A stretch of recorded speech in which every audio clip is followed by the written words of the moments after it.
Muito bem, mais um vídeo aqui pelo canal O Evangelho Não Está Preso, e nesta ocasião nós gostaríamos de tratar sobre um assunto bem importante que vai envolver a questão da nossa Bíblia e também as traduções bíblicas. Então você que de repente, querido irmão, irmã, que deseja adquirir uma Bíblia, mas muitas vezes se pergunta, né, qual Bíblia eu devo adquirir? Qual tradução de Bíblia talvez venha a ser melhor.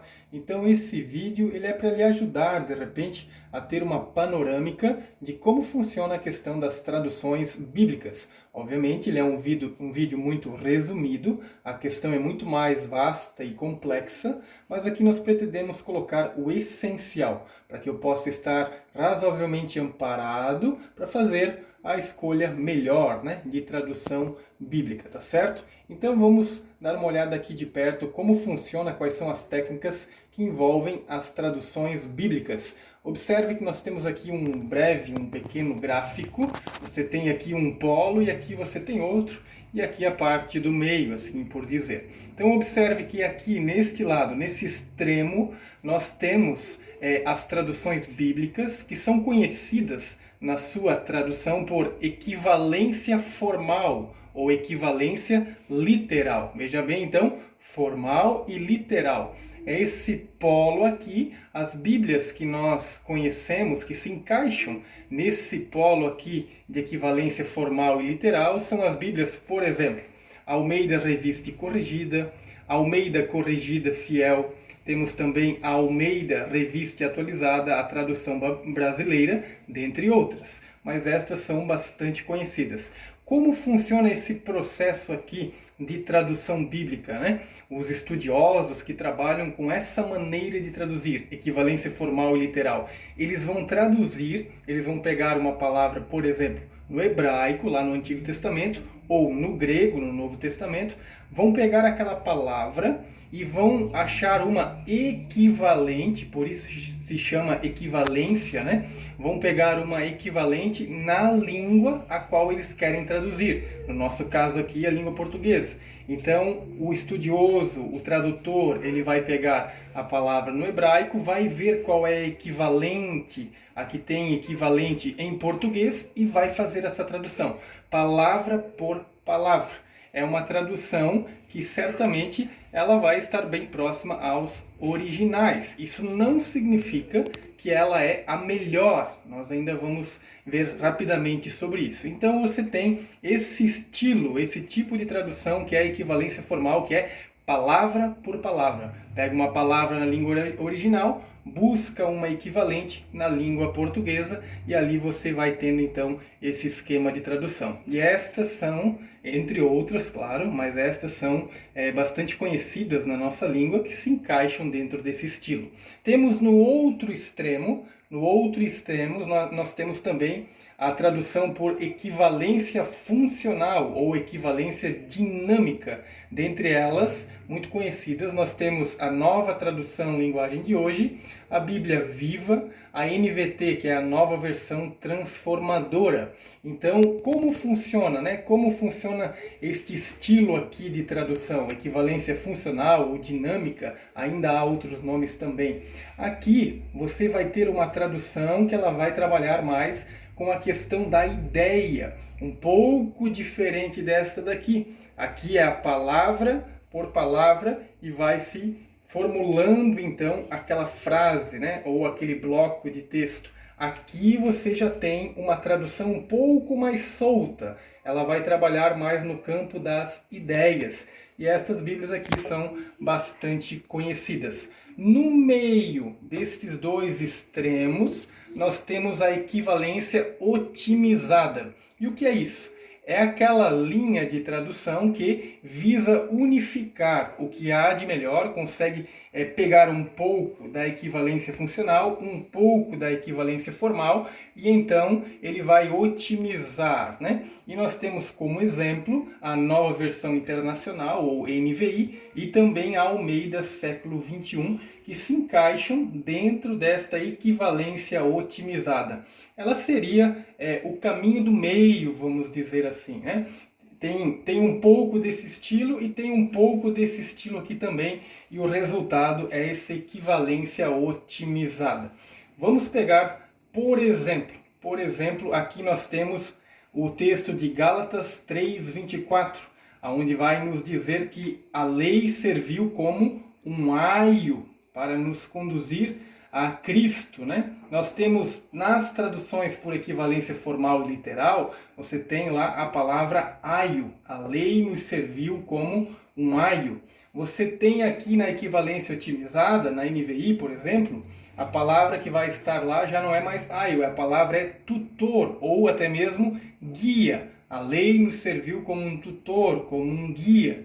Você tem nestas por equivalência dinâmica, funcional, Nova Linguagem de Hoje, a Nova Versão Transformadora ou a Bíblia Viva, você vai encontrar que a lei nos serviu como uma espécie de mestre ou guardião.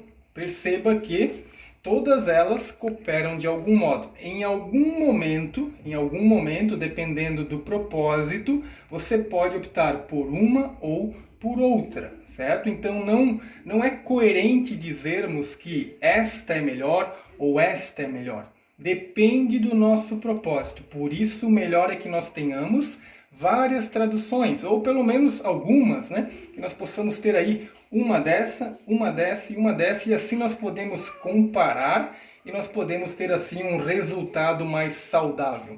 Há também uma linha de interpretação que ela se encaixa mais dentro deste polo, dentro desse extremo aqui, que é a paráfrase.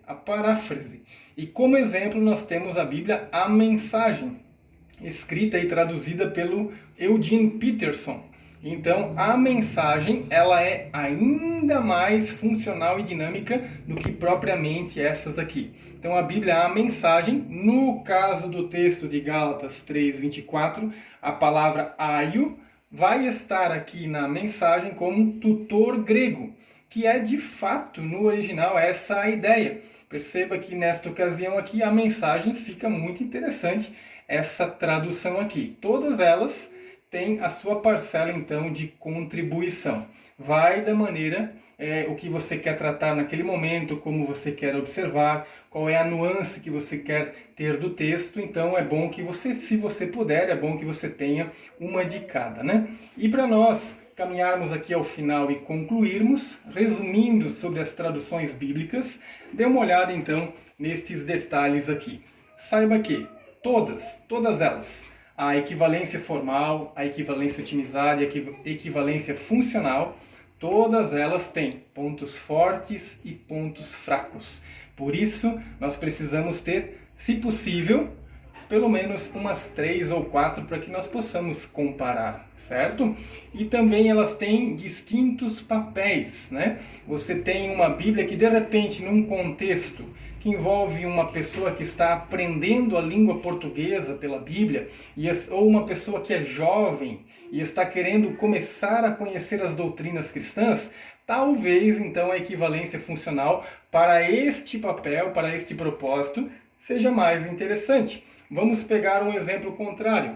Digamos uma pessoa que é um grande estudioso das Escrituras, uma pessoa que domina a língua grega, a língua hebraica, talvez, para os objetivos que ele tem, talvez a equivalência formal e literal seja melhor para ele, né? Na ocasião, dentro daquele propósito que ele tem. Então, por isso é importante que eu tenha mais de uma para que eu possa comparar. E vale observar que há também algumas seitas, grupos sectários que têm também as suas traduções. Isso aqui é importante nós estarmos atentos.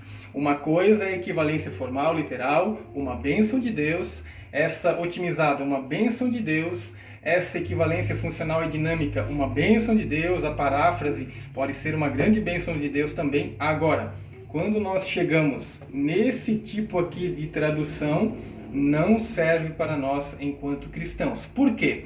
Por exemplo, a tradução do Novo Mundo, das Testemunhas de Jeová. Ali você vai ter uma tradução que ela é feita com um propósito de diminuir a divindade de Cristo. Então, para nós, esse trabalho de tradução é considerado péssimo, não serve. Então esteja atento quando você vai adquirir uma Bíblia, dê uma olhadinha geralmente ali nas primeiras folhas, você vai encontrar então o tipo de tradução. Logo na primeira e na segunda folha da sua Bíblia vai estar o tipo de tradução a qual está alinhado aquela sua Bíblia, tá certo? E se porventura você tem uma Bíblia em que a tradução seja a tradução do Novo Mundo, ou até mesmo em inglês, Watchtower, então você deve estar atento e chamar ou ir ao seu pastor e conversar com ele para que ele lhe oriente, para que ele possa lhe indicar uma outra tradução de Bíblia, porque estas aqui, elas podem trazer sérios problemas à compreensão do texto bíblico e até mesmo à doutrina cristã. E também, por último, querido irmão, irmã, agradeçamos a Deus pelos tradutores que Ele nos tem dado. Amém? Então agradeça a Deus, porque o trabalho de um tradutor é um trabalho árduo, é um trabalho cansativo, é um trabalho que demanda muito empenho. Ele precisa ter noções de linguística, ele precisa, noções não somente, ele precisa estar muito bem informado e dominando, né, a área da linguística, a área da sociologia, a área também da psicologia dentro daquele povo que ele pretende traduzir. É um trabalho de bastante empenho, a parte de lexicologia, que envolve também a questão das palavras, ele precisa estar muito bem ambientado. Então nós agradecemos a Deus pelos tradutores que Ele nos tem dado. Amém, querido irmão? Então, por último, quero fazer aqui um breve exercício e mostrar para você, então, eu vou mostrar algumas traduções de Bíblia e você aí na sua casa, você que está vendo esse vídeo, dê uma olhada em qual espectro, em qual polo do gráfico aquela versão, então, se encaixa. Vou mostrar para você como exemplo, nós temos aqui esta Bíblia, que é a Bíblia de Estudo de Genebra. Então você pode, de repente, avaliar e ver em qual desses polos se encaixaria essa Bíblia. A Bíblia de Estudo de Genebra, ela está baseada na versão Almeida, revista e corrigida, então ela se encaixa aqui nesse polo, equivalência formal ou litoral. Uma bênção de Deus. Vamos observar outra Bíblia, por gentileza, também bastante conhecida. Você tem a Bíblia de Estudo Pentecostal, que ela se encaixa na Almeida Revista e Corrigida. Então, ela fica neste lado aqui do polo também, equivalência formal e literal. Nós temos ainda também uma outra versão que é muito bem aceita, muito bem recebida, que é a Nova Bíblia Viva. Ela vai se encaixar aqui, equivalência funcional dinâmica, a Bíblia Viva. Nós também ainda temos uma outra tradução, que é a Bíblia A Mensagem. A Bíblia A Mensagem, ela justamente se encaixa aqui embaixo na questão então da paráfrase. Então você tem a Bíblia A Mensagem, também é uma ótima Bíblia. Se você ainda quiser, você tem a tradução, por exemplo, Almeida século 21. Essa aqui é a Bíblia Brasileira de Estudo. A sua tradução é Almeida século 21. Ela se encaixa aqui no meio deste gráfico, equivalência otimizada. Ela é semelhante à NVI. Então, se você desejar adquirir uma Bíblia, uma tradução bíblica, esse vídeo vai lhe servir então para que você avalie se a Bíblia que você tem, a sua tradução, ela é formal, ela é otimizada ou ela é funcional. Lembre-se, todas elas têm o seu ponto forte e o seu ponto fraco, tá certo, querido? Que Deus abençoe, que você invista cada vez mais nos seus estudos bíblicos. Você que é irmão, você que é irmã, você que é dona de casa, empenhe-se, leia a palavra de Deus. Vai ser uma bênção para a sua vida, indiferente da versão que você tenha, leia a palavra de Deus. Amém, querido? Que Deus abençoe a sua vida. Um grande abraço a todos.